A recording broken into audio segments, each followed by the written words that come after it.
Hi, I'm Chad Busenich, Engineering Manager with SumoSprings International. Today we've got this 2022 Chevy Silverado 2500 4x4 in our shop, and we'll be installing our SSR 208-47 kit. This kit comes complete with the 2 SumoSprings, the top plug-in caps, hardware, Loctite, and installation instructions. So let's get started.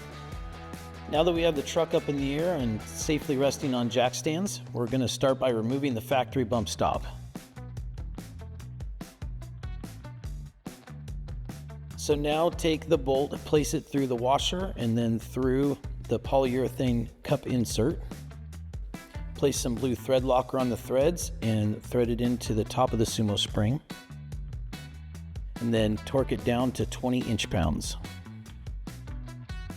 Once we have the SumoSpring assembled, we want to install it into the cup where the factory bump stop was removed.